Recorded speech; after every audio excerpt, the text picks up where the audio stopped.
Bom dia, galera Smart. Nós vamos receber hoje o Antônio Carlos. O Antônio Carlos já me falou, Pedro, são 10 arrematações. Eu comecei pelas judiciais, foram 7 judiciais, e depois fui para o extrajudicial. Fala, Antônio Carlos. Bom dia.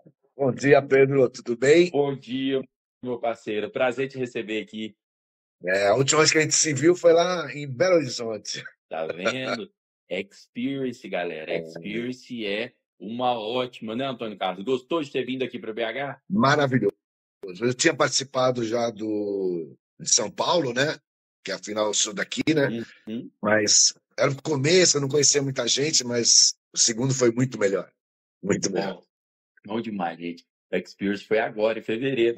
Pouco mais de um mês, a gente já fica até com saudade, querendo mais, né, Antônio? Tenho saudades, sim, sem dúvida. Joia. Antônio, seguinte, cara, muito prazer te receber aqui. Como você já deve acompanhar, a ideia dessa live é contar a trajetória dos Matando dos Leilões para inspirar colegas e também serve de aprendizado.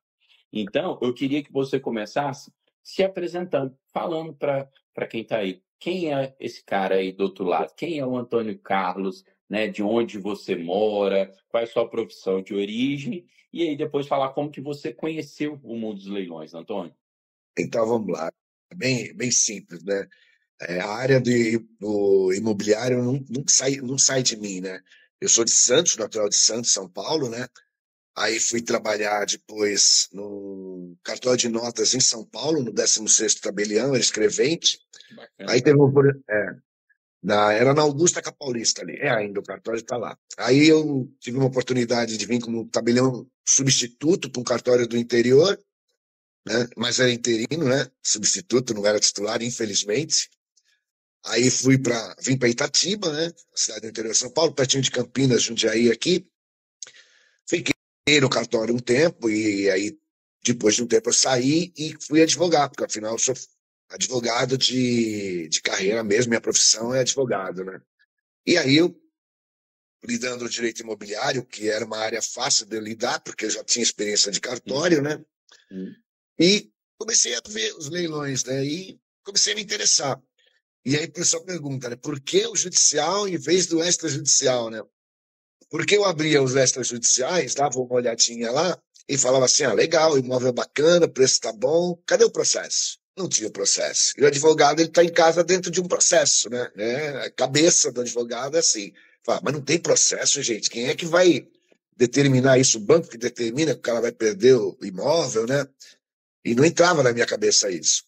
E aí eu comecei a arrematar sempre nos judiciais, porque era uma, digamos assim, zona de conforto. Aí um dia eu conversei com o Fernando, né? Falei na Fernanda, preciso entrar no Subaixo, que eu preciso aprender. Não é nem aprender, é tirar aquele sentimento que não era para mim o extrajudicial.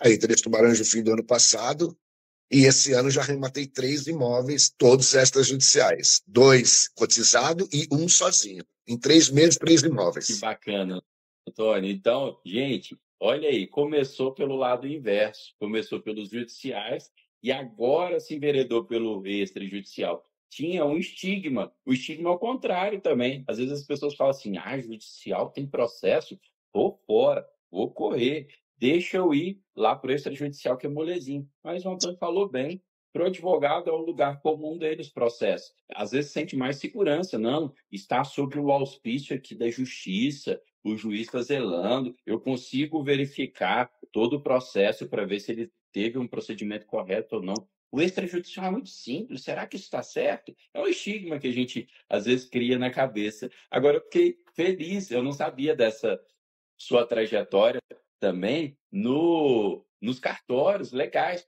legal, porque, querendo ou não, é um ramo também que se vincula muito aos leilões, gente. A gente faz uma análise de matrícula que é super tranquila, né, para avaliar o imóvel. Agora, no pós-arrematação, às vezes a gente tem uma dor de cabeça para registrar o imóvel, muita devolutiva, muitas burocracias ali do cartório que você então passa de letra, Antônio. Então, para mim, assim, olhar uma matrícula é muito fácil, né? Lógico, uma matrícula de 30 páginas, ela vai te dar trabalho. Você precisa checar todos os pontos, todos os registros, as averbações, mas, assim, não tem nenhuma novidade para mim ali. Só vai dar trabalho, lógico. Uma matrícula pequenininha, em 2 minutos, 120, 130 segundos resolve o problema. Uma matrícula maior, você precisa ter um cuidado maior. Mas, assim, tanta parte de escrituração, parte de registro e a parte de matrícula, para mim, não tem problema nenhum. Bacana. Galera, é isso, ó, escrituração e registro. Você chegou, arrematou, levou para casa, só que você tem que registrar. Quem não registra não é dono, você não consegue, enquanto não registrar, não consegue vender. Daí, eu estou gravando até, Antônio, as aulas do pós-arrematação. E a gente chega dentro lá dos procedimentos de escritura, do título translativo, que pode ser uma escritura pública, ou pode ser um contrato de compra e venda, um contrato de financiamento. Já ali, às vezes, pequenas minúcias na escritura, no contrato de financiamento, devolutiva do cartório de registro, devolutiva do cartório de notas, se for escritura. Aí depois a gente vai registrar. Ah, mas não tem leilão negativo averbado. Ah, cadê a declaração de que esse é o primeiro imóvel? São uma série de minúcias, gente, que a gente ali, ó, vai pegando o traquejo, né? O Antônio com esse conhecimento prévio, então, com certeza matou de letra. Antônio, agora me diga o seguinte: 10 arrematações já na bagagem. Quando foi que você chegou? O cara que já conhecia, já trabalhava com direito imobiliário, que já tinha essa familiaridade com cartórios, etc., virou e falou assim: opa, acho que esse negócio de leilão é bom. Estou vendo que dá para dar dinheiro, vou fazer minha primeira arrematação, vou começar a estudar sobre leilão especificamente. Você recorda mais ou menos como é que foi isso? Cara, eu sempre estou sempre estudando alguma coisa, né? Depois de velho, a gente aprendeu que conhecimento é a melhor coisa do mundo. Não, é libertador em todos os sentidos, filosoficamente, financeiramente. Não... Cara, estudar é tudo. Eu falo isso para todo mundo. Quer fazer alguma coisa, estude que vai dar certo. Às vezes demora um pouquinho mais, mas vai dar certo. E sempre vendo coisas sobre imobiliário, né? Super, sou curioso, YouTube e tudo. Um dia eu vi Pedro, Renan e Pierre. Olha lá, que beleza, que trio, né? Aí comecei a ver, né? Falei, todo mundo que vende curso fala de leilão e fala que é maravilhoso, que todo mundo que vende qualquer coisa, areia na praia, fala que é maravilhosa, água salgada do mar é maravilhosa. Mas aí continuei acompanhando, porque nem tudo é mentira e nem tudo é verdade, né? Perfeito. E aí fui acompanhando, vendo. Aí eu falei, caramba, o que eles estão falando não é bobagem, tem uma lógica, né? E aí eu fui atrás de mais informações.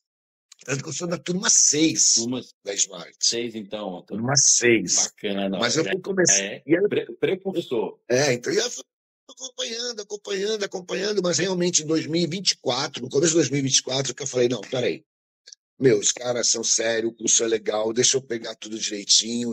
E aí realmente, em- não posso falar que não deu certo, que deu certo e muito certo, né? Então foi a melhor Bacana. coisa que eu fiz. Que- Eu procurava realmente uma mudança, né? Como o Renan fala muito em transição de carreira, né? Uhum. E eu queria uma carreira que me desse uma renda boa, que me desse uma liberdade de tempo e me desse uma liberdade geológica, sabe? Geográfica, que eu pudesse trabalhar de qualquer lugar, sem me preocupar, né? E aí foi isso que me fez me envolver nesse mundo dos leilões. E aí eu também conheci o Fernando, né? O Fernando Tubarão. Eu sou da turma 4 dos Tubarões. Eu já tenho a turma 5 já. E realmente, a turma dos Tubarões deu uma Uma subida. mudou, né?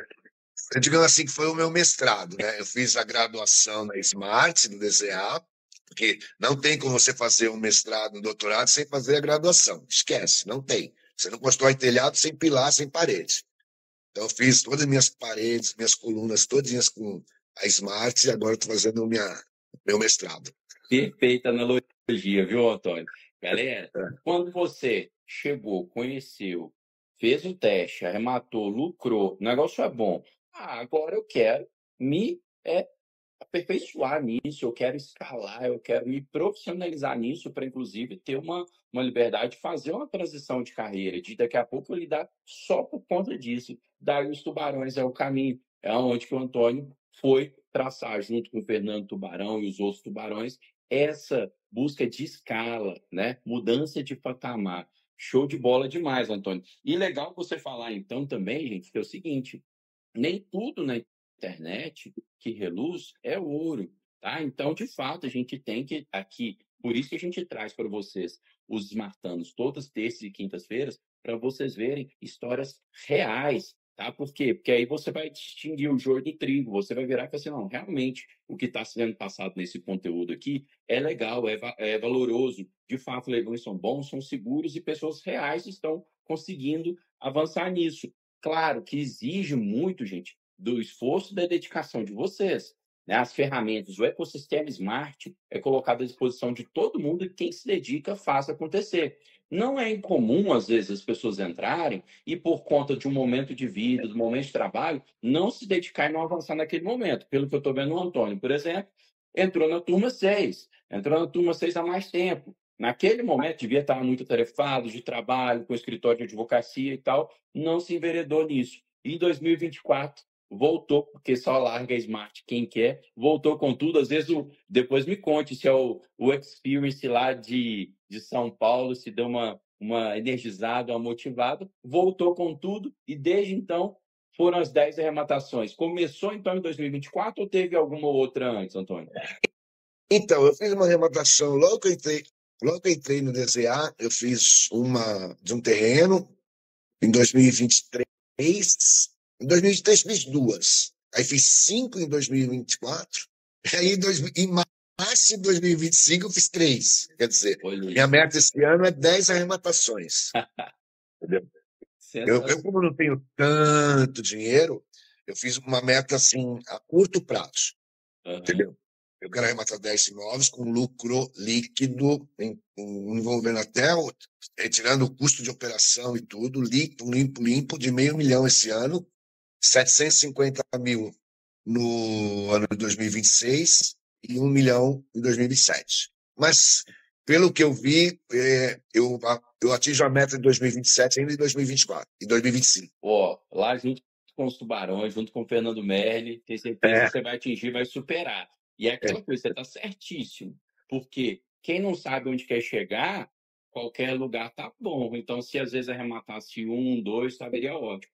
Temos que estabelecer planos e metas, galera. Então, gostei dessa meta. 10 imóveis para 2025, R$500 mil líquido no bolso para 2025. Nós vamos conversar aí, no Experience do ano que vem, nós vamos conversar aí, na próxima live e nós vamos chegar. Opa, peraí, você lembra daquela live lá? A meta era tal. Vamos ver, vamos fazer as contas de como é que atingiu. Tenho certeza que vai atingir e quem sabe vai superar, Antônio. Mas vamos lá.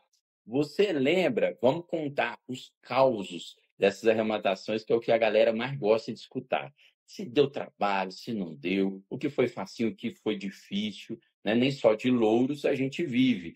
Você já me falou também antes sobre um que você rematou com efeitos suspensos, que todo mundo sai correndo, pô, leilão com efeito suspenso, sai correndo. Galera, então eu tenho certeza que vai ter muito caos. Vamos começar, sempre é legal, começar o seguinte, a primeira a gente nunca esquece. Você falou que a primeira foi um terreno lá em 2023. Quer falar um pouquinho dessa primeira?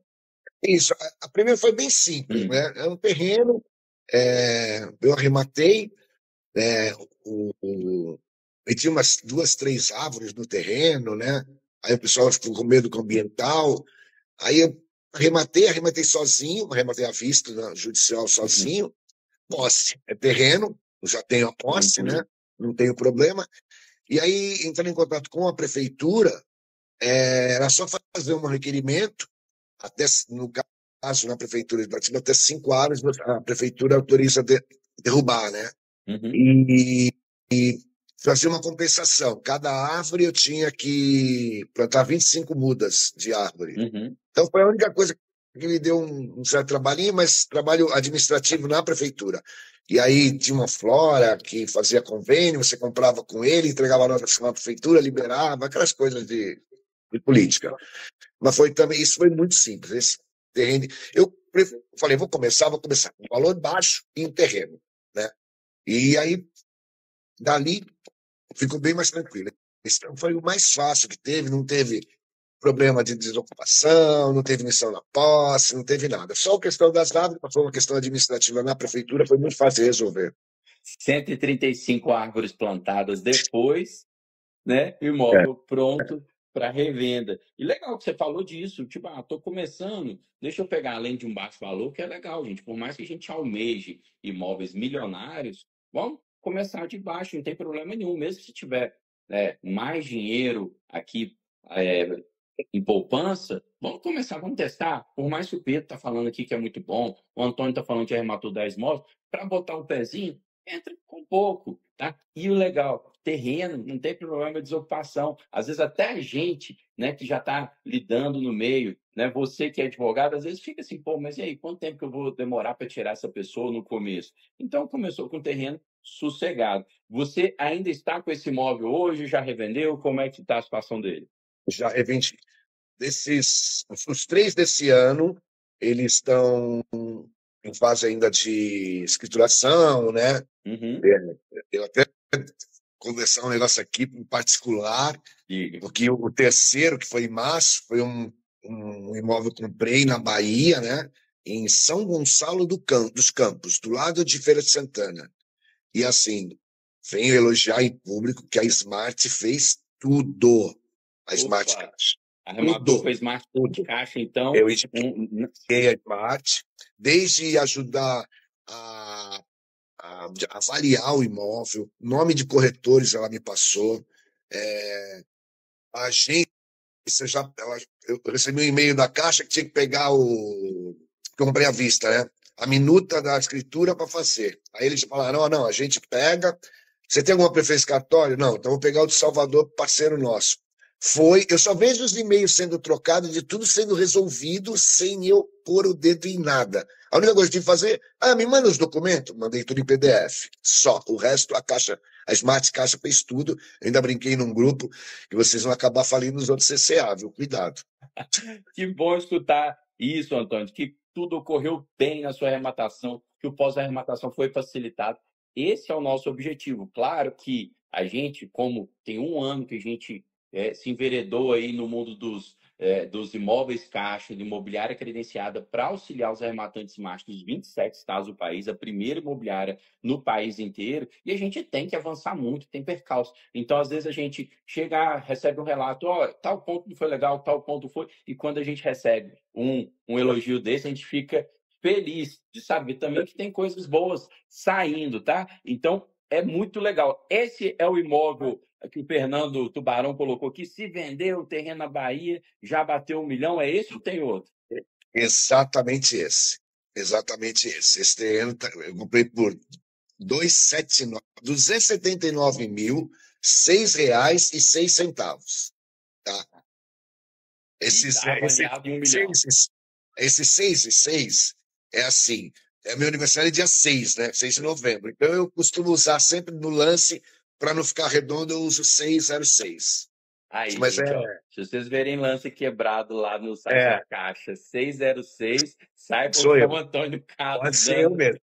Pode ser eu. dando lance. Grande chance. Mas muito bacana. E o terreno Esse aí, avaliado 3 vezes mais, então, do que você pagou. é, isso aí, no mínimo 300% de lucro. 200% de lucro. E No isso, mínimo esse 200% de imóvel lucro. foi à vista? Foi à vista. Foi à Caramba, vista. gente. Então, pra você ver, uma arrematação à vista, em geral, a gente fala uma boa arrematação ali, 50% de lucro, 200% de lucro, a gente é mais comum a gente ver em imóveis alavancados, financiados. Tá? À vista, 200% é sensacional. Fico feliz de ver, inclusive, isso sendo possível nos imóveis caixa, que às vezes são mais visados, o pessoal fala, está muito concorrido. Então, saibam que tem boas oportunidades, tá? Nos imóveis caixa também. Inclusive, deixei o inbox aqui, ó, colocando digite lista para receber todos os imóveis caixa inbox. Vai chegar para vocês do site da smartcaixa.com ali no seu inbox do Instagram. É. Interessante, reforçando aqui o que o Antônio falou, gente, que é o seguinte: nos imóveis caixa, vocês têm ali à disposição de vocês a Caixa bancando uma imobiliária credenciada, tá bom? Você não tira R$ 1 do bolso para arcar com esses serviços que o Antônio falou aí. É só nos imóveis caixa, é o único banco que vai arcar com isso para você. E aí, óbvio que você vai ter imobiliárias credenciadas que oferecem um bom serviço e outras que nem tanto. A Smart Caixa, como a gente sabia que não tinha imobiliária oferecendo bom serviço no país inteiro, foi a primeira no país inteiro. Então, o que acontece? Deu o lance, você tem 2 dias venda online e venda direta para decidir se fica ou não com o imóvel. A Smart Caixa te ajuda na avaliação, igual o Antônio colocou ali, te coloca, olha, tá aqui, liguei para corretores da região, tá aqui amostras, te dá informações para você formar convicção de preço, ficar ou não com o imóvel, e depois cuida de todo o pós-arrematação. Escritura, registro, aquilo que a gente falou ali no começo, que o Antônio é expert, mas tem alguém fazendo por ele para ele dedicar onde? Para ele dedicar onde que mora o dinheiro, que é na garimpagem, que é na viabilidade. Então, isso aí deixa vocês livres. Antônio, foi bom, a gente pulou do primeiro para o último imóvel, né? Não, mas deixa eu falar uma coisa desse imóvel. Sim. Foi assim, eu era uma venda direta, né? Mas eu coloquei um lance, posicionei um lance nesse imóvel e deixei lá. E não fiquei em primeiro. Eu não fiquei em primeiro lugar. E esse imóvel de repente mandaram e-mail para mim. Aí eu comecei a checar direitinho, não consegui informação. E o boleto vencia na sexta-feira, numa sexta-feira. Só que eu já tinha combinado com a minha mulher, com meus filhos, ir para praia. Fui para São Sebastião. Peguei de manhã, fui embora. Normalmente eu levo meu notebook e tudo. Eu falei, mas só um fim de semana, 3, 4 dias, vou descansar. Cara, chegando lá, a Smart manda um recado que tinha conseguido falar com alguns corretores e tinha avaliação. Eu já tinha até pensado em desistir. Aí liguei pro Fernando. Fernando, e aí? Não, tem dinheiro na mesa, vamos que vamos. Falei, beleza. Aí eu peguei e falei, putz, preciso imprimir o boleto. Eu não imprimi o boleto, não trouxe o notebook, não trouxe meu caderno com as senhas. Eu falei, ferrou. Agora, como é que eu faço? E olho para cá, olho para lá. Mandei uma mensagem no WhatsApp da Smart Caixa. Olha, eu estou viajando e tudo, eu preciso pagar esse boleto, eu não tenho esse boleto. Você consegue? Ela falou, vou ver. Peguei o carro da minha mulher, fui direto para a Caixa, na agência da cidade, falei, lá, de repente, com o gerente, eu consigo esse boleto. Parei, estacionei, olho o celular, um boletinho bonitinho, certinho, que a Smart Caixa mandou para mim. Falei, beleza, nem entrei na Caixa, me poupou esse trabalho. Fui direto no meu banco, resgatei o dinheiro da aplicação e fiz o pagamento do boleto. Até isso. Eu nunca imaginei que a Caixa a Smart fosse mandar para mim o boleto, ela mandou. Pronto. Então aí já estava aí no meio da viagem, gente, e aí teve esse auxílio. Isso que é legal também, porque por mais que você tinha feito uma avaliação prévia, o pessoal te muniu de informações, inclusive lá mandou o boleto no finalmente para você concretizar. Tá, gente? Imóveis Caixa desse jeito, venda online, compra direta. Você pode tomar a decisão de comprar ou não o boleto. Lembre-se, leilão judicial, primeira praça, segunda praça de extrajudicial, se você deu lance, você não pode deixar de pagar o boleto de jeito nenhum, não, senão você vai levar multa, vai ter que pagar o leiloeiro de toda forma. Mas esse aí, se o Antônio tivesse desistido dele, não tinha problema nenhum. Bola para frente, vamos atrás do próximo, não tem multa. Mas aí vale a pena, ficou com o imóvel. Antônio, já surgiu uma pergunta aqui. O pessoal virou e falou assim: ó, o Antônio começou a falar do um lá, em 2023, a primeira arrematação no leilão judicial, terreno. Aí agora o Antônio pulou para a última arrematação, imóvel Caixa, terreno. Aí perguntaram, Antônio, você só arremata terreno? Conte aí, desses 10, quantos foram terreno, quantos foram outros tipos de imóvel, Antônio? Esse ano, esse da Smart, esse último da Caixa, não é um terreno grande, mas tem uma casa. Ah, tem Tanto uma que eu casa vou lá. ter. Tem uma casa lá. Funciona uma clínica terapêutica. Então não é terreno. Terreno, eu comprei 3 terrenos. Comprei um primeiro, depois no meio eu comprei mais 2. E aí comprei uma casa num condomínio, né? E o mais curioso de todos, para mim, que foi assim, que me deu um lucro muito bom, né? O pessoal que fala assim, não tem imóvel, sobe no preço da avaliação, sobe. Quem não tem conhecimento vai pagar o que vale no imóvel, entendeu? Só que a gente não. A gente aqui não paga o que vale o imóvel. Para pagar o que vale, eu vou numa imobiliária, olho o apartamento por dentro, bonitinho, e pago o que vale. Aqui a gente tem que pagar barato. O pessoal sempre fala, se não pagar barato, a gente corre muito risco. Aí, e tinha um apartamento, né, em Itanhaém, de frente para o mar. Tudo bem que era um prédio de 3 andares, sem garagem. R$ 123 mil. Aí fui olhar lá os efeitos do leilão, porque assim, a pessoa entrou com recurso, né, para assustar o leilão. para cancelar o leilão, anular, fazer o que fosse. O juiz olhou e viu o recurso, ele viu a mesma coisa que eu, né? Ele viu o recurso, falou assim: não, não vou cancelar o leilão, está tudo prontinho e tudo, eu vou cancelar os efeitos do leilão, que é a emissão do auto de arrematação e da carta de arrematação até o julgamento do recurso. Perfeito. Falei, caramba, vou dar uma olhada nesse recurso, né? Tribunal de São Paulo, é um tribunal rápido, não é demorado, o Tribunal de Justiça daqui. Olhei lá, ele estava indo para leilão por dívida de condomínio, de apartamento. Então é condomínio, não é nem associação. Uhum. Recurso. A mulher alegou bem de família e, portanto, o bem não poderia ir para leilão. Eu falei, que coisa mais linda. Uma das exceções, né, do Instituto Bem de Família é o condomínio, é o IPTU, e quando você dá ele como garantia por alguma coisa, que você abre mão do bem de família e dá ele como garantia.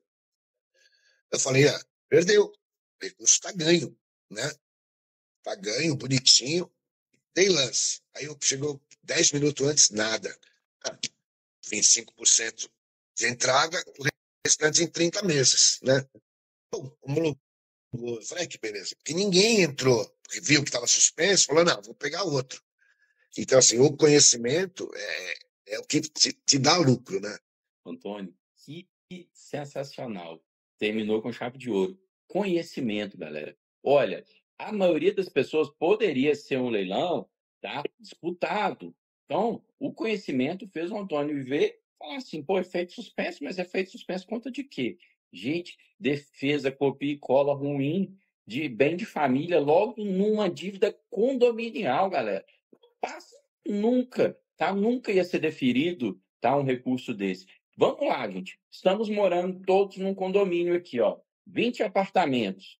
Todo mundo alegando que é bem de família e não pagando no condomínio. Como que sobrevive o condomínio? Não tem como. É uma coisa de raciocínio lógico. Por mais que existe ali a lei que fala dos bens de famílias, tem lá exceções que o Antônio citou para gente. Uma delas é o quê? Exceção do condomínio, taxa condominial. Por quê? Porque a razão da taxa é a própria existência do bem. Então não tem como alegar bem de família. Pronto. Antônio viu a alegação estapafúrdia, vou para dentro. Melhor, como não teve disputa, parcelado. 25% de entrada e 30 parcelas aí, ó, sem juros, galera. Isso que é sensacional. Você falou que é lance de 123 e aí avaliado em mais ou menos quanto, Antônio? 300 mil. Olha aí. 300 mil, dos 290, 300 mil. E esse apartamento, uma curiosidade, conversando com a síndica depois, tinha mais um apartamento indo para leilão lá, né? Mas não arrematei. E ela falou que esse dinheiro ia ser utilizado para fazer a reforma na fachada do prédio. O prédio todo ia ser reformado. Eu falei, opa, é a oportunidade que eu falo. Paguei pouquinho, paguei parcelado, pus para alugar. Dei uma pintura no apartamento, né? Desocupei, a mulher encheu o saco. Quando eu falei que via com a polícia, rapidinho ela deu um jeito. Ainda ajudei, estava numa situação precária mesmo. Eu paguei o transporte, eu paguei R$ 3.000 para ela. Uhum. Fizemos um acordo bonitinho com o advogado e tudo. Ela saiu no prazo e eu aluguei. Esse apartamento está até hoje alugado. Começaram as obras semana passada, né? De fachada. Vou esperar essa obra acabar. E, lógico, o apartamento vai valorizar, né? Então eu pensei, pô, vou alugar, espero a obra acabar e aí eu vendo um house flip do prédio, né? Não é nem do apartamento, foi feito um house Do flip do prédio. prédio. Isso é importante, tá, gente? É uma curiosidade legal que o Antônio colocou pra gente. Quando você está arrematando num leilão de condomínio, a bolada que você está pagando, né? Se no concurso de credores der tudo certo para o condomínio, vai para o próprio condomínio. Ou seja, vai ser revertido em proveito do seu apartamento, porque vai chegar dinheiro em caixa. Conversando lá com o condomínio, o Antônio já viu. Pô, já tem reforma prevista, já estamos contando com esse dinheiro para reformar a fachada. Óbvio que vale a pena esperar a reforma, óbvio que vale a pena alugar o imóvel. Você contou aí, bom, já teve um questionamento, eu tenho até outro aqui. Primeiro, o pessoal perguntou assim, quanto tempo demorou o efeito suspensivo? E outra coisa que você contou é o seguinte, eu paguei R$ 3.000 para a pessoa sair, sendo que no leilão judicial sai ali a carta de arrematação e o mandado de desocupação no próprio auto do processo. Você pagou ali para acelerar a desocupação, para ajudar mesmo a pessoa que ela estava numa situação ruim? E conte para a gente o efeito suspensivo, demorou a cair ou não? Vamos começar pelo efeito suspensivo, né?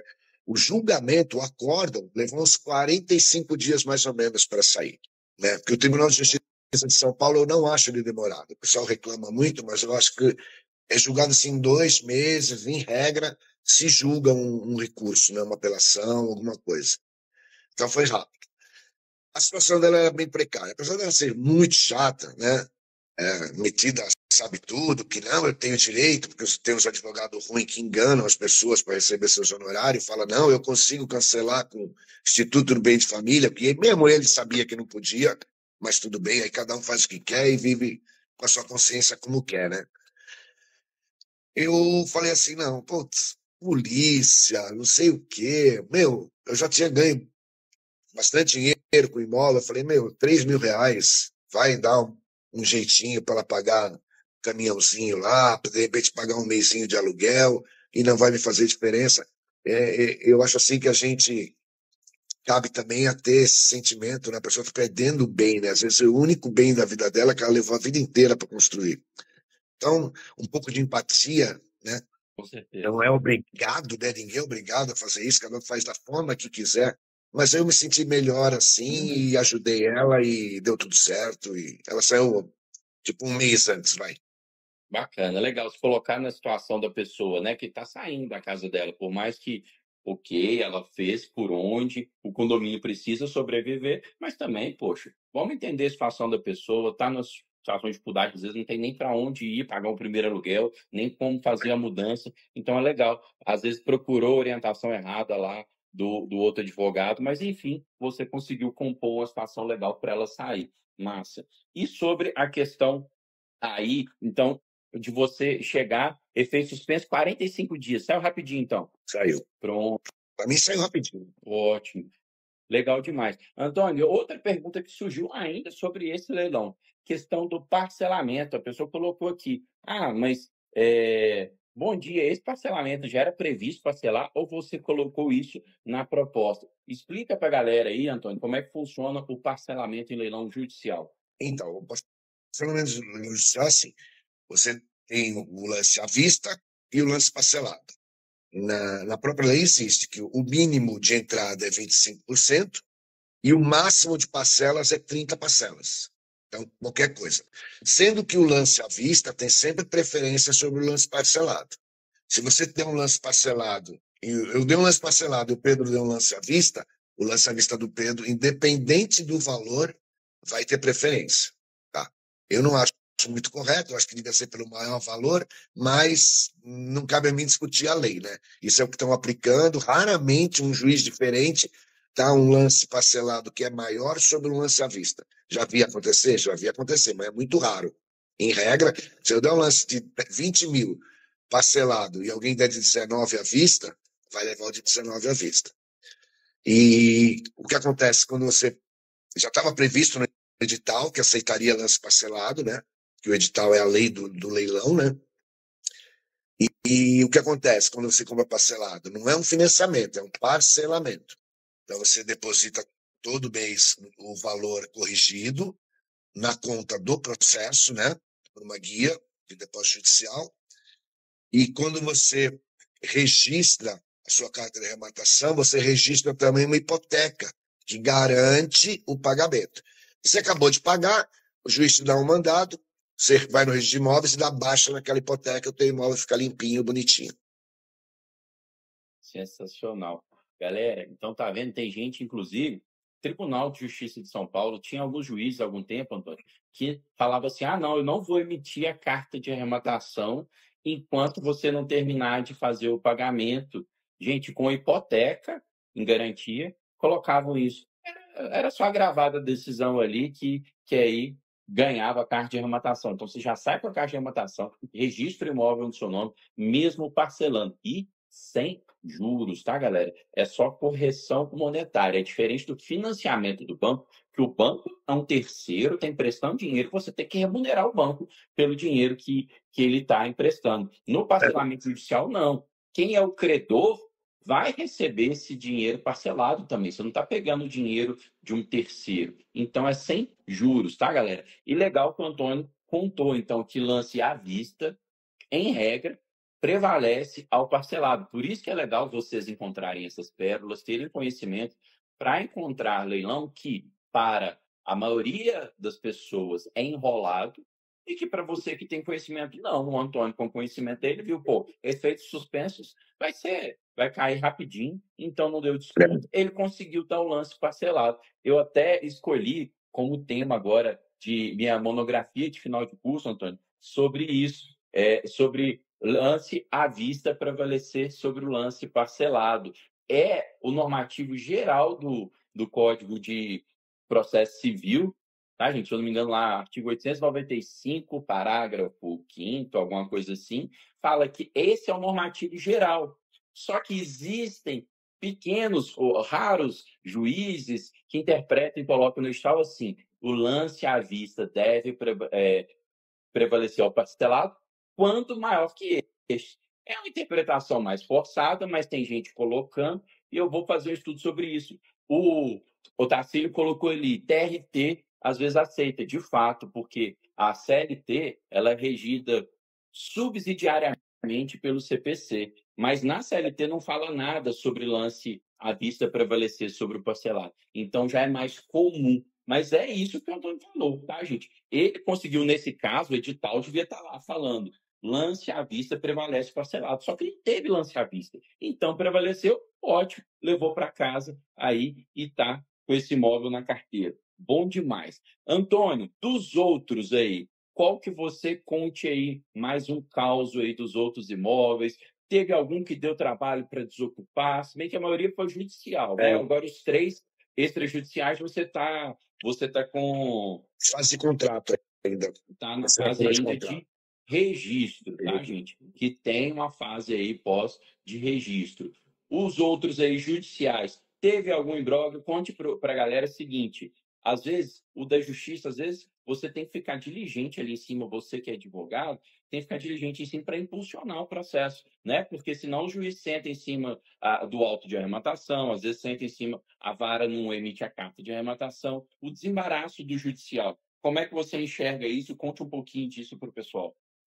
Eu, assim, o que eu tive mais problema para sair foi realmente esse que ela tinha recorrido e tudo, então ela não queria sair do imóvel de jeito nenhum, tive que fazer a emissão da posse no próprio processo, né? Não tive que entrar com processo à parte, porque no judicial você pede a emissão da posse no próprio processo. O extrajudicial não. O extrajudicial você tem que entrar com uma ação, peticionar uma ação nova, né? Uma petição inicial para poder fazer a emissão da posse. Pode ser, lógico, amigável, sem problema nenhum. Então, assim, dos extrajudiciais, como eu não tive registro de nenhum ainda, então, por enquanto, não estou precisando. Eu acho que esse lá de São Gonçalo dos Campos, lá na Bahia, eu vou ter que falar com a doutora Lorena, não sei se o senhor conhece, provavelmente ela vai ter que me ajudar lá na Bahia, tá? Vão Doutora trocar Lorena, experiências ali. a doutora Lorena, para quem não sabe, é a esposa do Pedro, advogada, especialista em direito imobiliário também. E essa foi que deu mais trabalho, entendeu? Então, assim, quando estava perto da polícia aí, que aí o advogado lá abriu as pernas e falou: não, vamos fazer um acordo, vou sair, me dá uns 10 dias. Eu falei: não, tudo bem. Aí cheguei, liguei para o oficial, falei: ó, segura uns 10 dias para mim, depois eu lhe aviso. Aí, quando eu consegui, já liguei para o oficial também, que é bom você manter esse contato bom com o oficial. Ó, doutor, obrigado, já fiz tudo certo lá. Eu já vou até protocolar o termo de devolução de chaves, né? E de desocupação, já vou protocolar lá no processo, só pode devolver o mandato. Ah, não, obrigado e tudo, e resolvemos o problema. Foi o que mais deu trabalho. O resto foi tudo de forma amigável.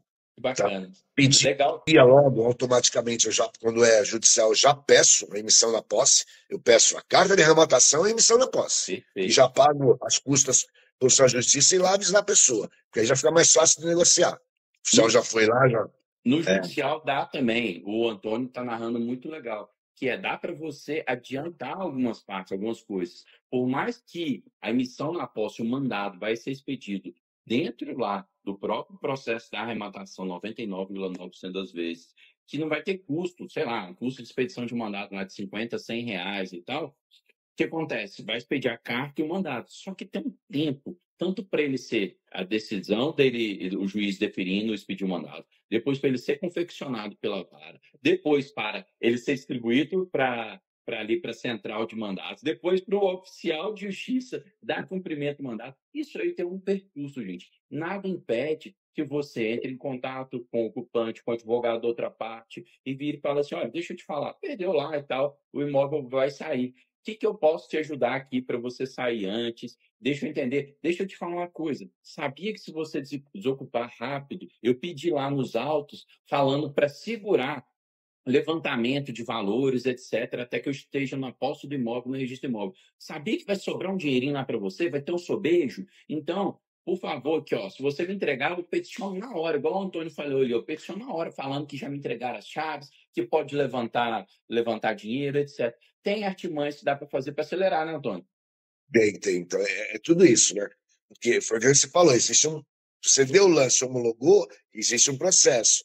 O leiloeiro vai juntar suas assinaturas, vai mandar o auto de revogação para o juiz vai assinar, ele tem 10 dias para ser contestado esse auto, depois ele vai expedir a carta de arrematação, né? Então, assim, eu espero normalmente 15 dias, né, para a pessoa também assentar a raiva, saber que o imóvel foi arrematado, e aí eu entro em contato. Se tem advogado, eu prefiro sempre primeiro com o advogado, mas é uma questão de gosto.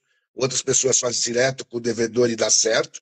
Não existe uma receita de bolo perfeita, existem várias estratégias. E aí eu tento. E, em regra, eu falo assim, cada 10 imóveis, 9 saem com um acordo. Bom demais. Gente, conversar sempre é uma ótima opção. Advogados até tem uma frase que é: eu prefiro um mau acordo que o. Como Uma é que boa, é? um mau acordo que uma boa briga. Do que uma boa briga, tá, gente? Então, sempre tentem partir para isso. Inclusive, quando você tem a razão, quando você está com a justiça a seu favor, você adianta os procedimentos. Antônio, antes que a gente passe para umas perguntinhas aqui que o pessoal mandou no balãozinho, queria te falar o seguinte, te perguntar, desses 10 imóveis, você já falou 3 são recentes, estão desembaraçando, dos outros 7, você falou o primeiro, como é que revendeu, por quanto revendeu, um outro está alugado, né, porque o imóvel Isso. está passando por um house flipping do prédio. Os outros foram, quantos deles já foram revendidos, não foram, você está ficando com eles para renda passiva, está revendendo? Conte aí em linhas gerais, mais ou menos, como é que é a sua expectativa, quanto que você traça de lucro, mais ou menos, nesses imóveis, para o pessoal que está começando a ter um norte do que eles devem almejar. Então, dos 2 que eu arrematei antes já foram vendidos terreno, dos 5 que eu arrematei em 2024, um está alugado, 3 foi vendido. Eu tenho um terreno também, um terreno grande, que está para vender. Então, eu tenho um que foi alugado, então já está negociado, né? Porque ele saiu da minha carteira de vendas para ir para uma carteira passiva que pode futuramente voltar para venda. Mas por enquanto ele está na renda passiva. E tem um terreno à venda lá ainda, né? Esse terreno também eu paguei acho que 120 e poucos mil reais e vou vender por uns 250, vai dar um ROI aí de 60%, porque é o que eu falo, tem IPTU no percurso, tem 5% do leiloeiro, tem outras custas, não é só o valor da arrematação, né? Perfeito. O pessoal faz a conta. Paguei 120 na arrematação, vendi por 250. Tá, mas não tem imposto de renda para recolher do lucro imobiliário, não tem corretor de venda, não tem despesa, registro, tem tudo isso, né? O custo do seu dinheiro, que ele podia estar aplicado a quase 1% sem você fazer nada, né? Tem tudo isso, põe tudo isso na conta. Tudo. Perfeito. Um ótimo explicação que é isso, galera. Ó, um bom deságio, que é um bom desconto para você buscar, é esse que o Antônio acabou de falar. Ó. Vale 240, eu arrematei por 120, 50% de desconto. Né? Então, vale o dobro do que você arrematou. Só que vai ter custos. E aí, tirando todos os custos, está saindo aí 60% de ROI, retorno sobre o investimento. Arrematações à vista, em geral, uma boa arrematação à vista é 50% a 60% de lucro. O Antônio contou para a gente também o caso do terreno na Bahia, que vai dar aí 200% de lucro. Aí, numa arrematação à vista que dá 200% de lucro, é aquelas arrematações premiadas que vão saem da curva. 50% a 60% de lucro é uma ótima arrematação em leilões à vista, e aí leilões financiados, a gente já aí começa a passar para 100% e 150%. O jogo muda de patamar. O lucro absoluto no bolso, em geral, é o mesmo, mas o jogo muda de patamar.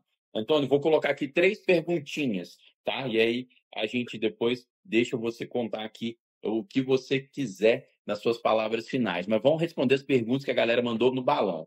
Qual é o percentual máximo de redução para o lance à vista, ter preferência quanto ao lance parcelado? Pergunta do Leonardo Dias. Não é questão de percentual máximo de redução. O lance à vista pode ser qualquer valor acima do mínimo, que ele sempre vai prevalecer o parcelado. Não é isso, Antônio? Um centavo. Se você der um lance parcelado de R$ 100.000 e eu der um lance à vista de 100, se eu der um lance igual, R$ 100.000 à vista e R$ 100.000 parcelado, vai valer o à vista.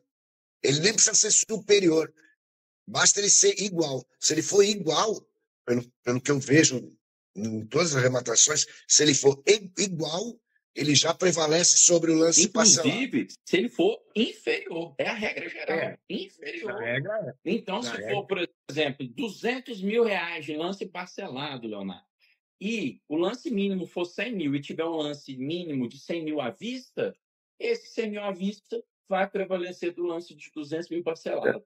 Tem coisas que, assim, óbvio que tinha que ter uma relativização disso. Imagina quando 25%, às vezes, do parcelado for maior do que o lance à vista. Deve acontecer nos imóveis que são disputados. Deve ser mais raro, mas deve acontecer. Mas essa é a letra da lei, não, Antônio? Exatamente. Então, o lance à vista sempre prevalece. E não é percentual, é valor. Um centavo mais, queria você dar um lance. No caso, o à vista. No TRT, pode ser que não. No TRT, que alguns leilões, que eles aceitam o maior valor. Perfeito. E aí, maior valor é maior valor. Se o lance à vista for igual o lance parcelado, com certeza o juiz vai dar preferência ao à vista. Porque ele vai resolver o processo de uma vez só, não vai levar 30 meses. Perfeito. Então, não existe o percentual, é valor mesmo. Ótimo. Então, explicado, tá, galera? Agora vamos lá. Giovana, o que foi mais desafiador para um advogado no leilão judicial, Antônio? Não, é fácil. Um negócio que você nunca viu, você faz faculdade de 5 anos de direito, você fez agora, né? Nunca vi nada, ninguém nunca falou num leilão, nem nas matérias de execuções, nada, ninguém nunca falou em leilão. Eu, no cartório, nunca, porque eu trabalhava em notas, não trabalhava em registro, então eu nunca peguei uma carta de arrematação e nunca tinha feito nenhuma escritura da Caixa de extrajudicial. Nunca tinha passado por mim, né? No interior, às vezes faz, a Caixa leva para outro cartório, e nunca tinha feito. Então, assim, foi a novidade. Para mim, o mais desafiador foi a novidade. Que quem me passou tudo foi a Smart. Isso é muito bacana de falar, porque óbvio que o Antônio começa com um passo à frente, ali, digamos, no juridiquês. O Antônio, inclusive, já tinha conhecimento de direito imobiliário, cartorado, ótimo, tá um passo à frente, tá. Mas existem entendimentos, gente, que são específicos, tá? Então, o Antônio não atuava especificamente em leilão de imóvel. A gente vai lá e concentra o conhecimento para vocês chegarem e destrincharem, tá? E aí, óbvio que a pessoa, às vezes, que vai sair do zero, vai ter que formar uma base prévia antes para assimilar isso, e quem às vezes tem muitos advogados que entram no DZA, no do zero arrematação, tá? Para quê? Para sedimentar esses conhecimentos. Não é a área dele, tem advogado trabalhista, até advogado imobiliário, que entra, opa, peraí, agora eu vou pegar o conhecimento de imobiliário, isso é muito legal. Óbvio que tem uma base é muito bom, óbvio que ajuda. Aí depois, o que você faz? Depois que melhorar, você chega e fala assim, agora eu vou me aperfeiçoar. Alípio já perguntou, Alípio já está curioso. Quantas arrematações você tinha quando entrou para os Tubarões? Que aí, galera, ó, conhecimento feito no DZA, aí para mudar de patamar, é ir para os Tubarões, é ir lá ficar pertinho do Tubarão Fernando Melo para alavancar, para ganhar escala. Antônio, o pessoal às vezes acha que precisa estar ali, pô, já arrematando demais para entrar nos Tubarões. Que eu saiba, você estava com 7, não é isso? E Quando eu aí, entrei aperfeiçoou pros no extrajudicial. quando eu entrei para o Tubarões, quando eu fiz minha inscrição, eu tinha 5 arrematações. Depois eu fiz mais 2, mas eu já As duas que eu fiz foi assim, eu estava entrando, mas não tinha pego aula nenhuma ainda. Mas já tinha passado as informações, então tinha 5. Mas logo na semana seguinte eu fiz 2. Então eu fechei o ano, mas eu não posso botar essas 2 como já membro do Tubarão, porque eu estava lá. Ia começar as aulas ainda, não tinha começado e tudo. Como Tubarão, eu passei a fase de ambientação, que foi o fim do ano, e aí, começo do ano, eu falei, não, agora é a hora. Agora é a hora, vamos que vamos, e eu estou numa por mês. Falar que, né, investidor bom não tem muito dinheiro aplicado, tem dinheiro no banco, tem que ter dinheiro em imóvel.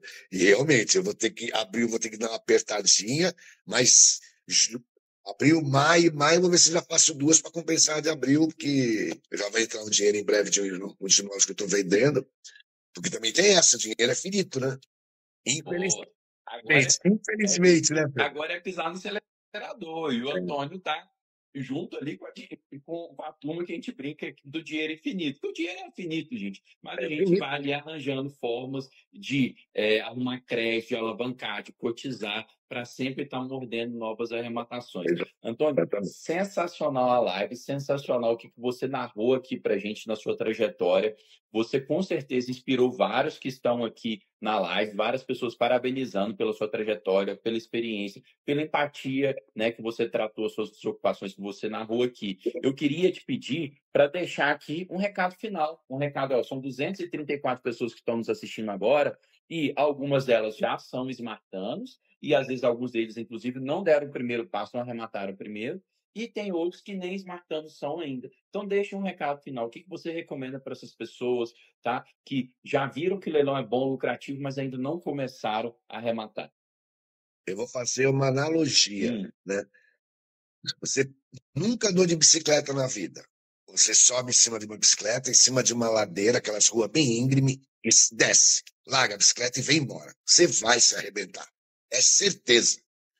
Se você sabe andar de bicicleta, você vai soltar lá, vai vir segurando no freio e vai chegar lá embaixo inteiro. Leilões é a mesma coisa. Busque conhecimento. Você foi lá, nunca viu um leilão na vida. Azul, que é leiloeiro, vou dar um lance lá. Cara, a chance de dar errado é de 99,9%. Então, assim, procure conhecimento, né? Busque saber o que está fazendo, e aí com certeza você vai fazer um bom negócio. E ó, vou falar por mim, tá? Eu paguei pelo curso do DZA, lógico, né? Fui aluno do DZA. Numa arrematação eu paguei vários cursos do DZA. Uma arrematação que eu fiz, vários. Para falar a verdade, eu paguei vários lá e paguei o do Tubarão também, mas tudo bem. Uma arrematação. Eu já estou em 10.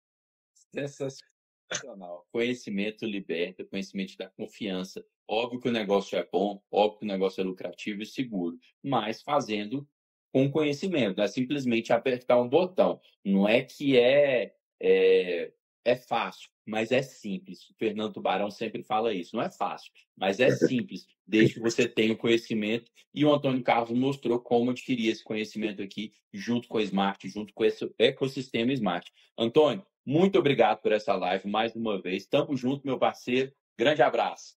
Um abraço, até mais. Tudo bom para todo mundo aí. Tchau. Tchau.